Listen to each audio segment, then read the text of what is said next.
Hi, I'm on Lake One at Houchins. I'm going to show you the method I use for popping up worms. Um, Start off with bait floss. I'll get a piece of bait floss, use a large pop-up. With the pop-ups that the bait companies are using now, you don't have to use cork balls or polystyrene or anything. As you all know, they do pop-up boilies in various sizes, so a selection of them wouldn't go amiss.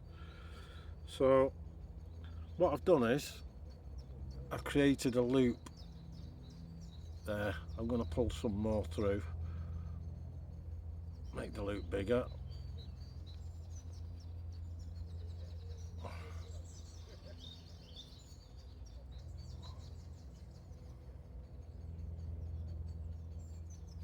Like so. I'll try that. Something like that. That's what you need. So I've got a loop there with the ends. Use a fine baiting needle and just going to put a few worms on the baiting needle, just straight through them.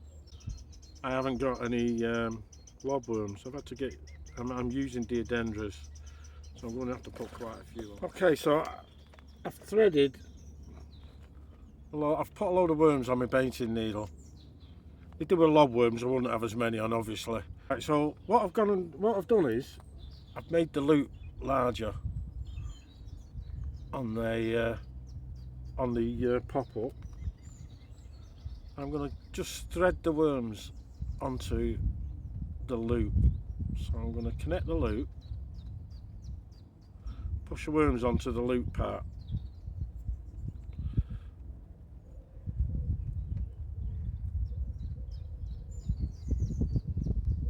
There it is. Now there's a number of ways you can do this. I could take it back through and put it through there, which is probably the best way actually. So I've got the loop in my left hand there. I'm going to put the baiting needle back through the boiler at the bottom end where the two tag ends are. I'm going to go in there and come out at the other end. Now I'm going to pass the loop. I'm going to put the baiting needle on the loop and then pull it back through. So it's like that. Next thing I'm going to do, I'm going to get the two tag ends and push them through the loop and then pull it. It should, by rights, there it is. As I'm pulling, it's tightening up, so there's my worms on the ball, on the pop-up. There we have it there. That's how it will sit in the water. Right, next thing, take the two tag ends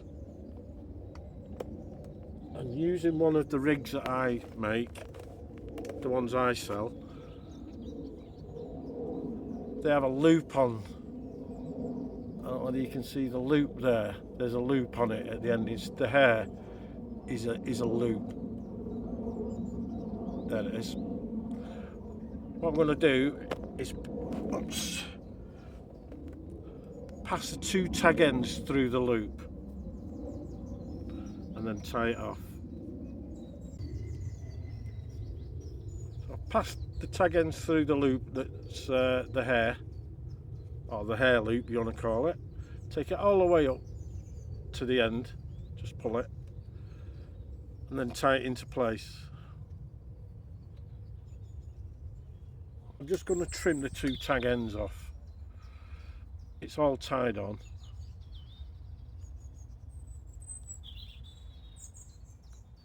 And there you have it. That's how it should look.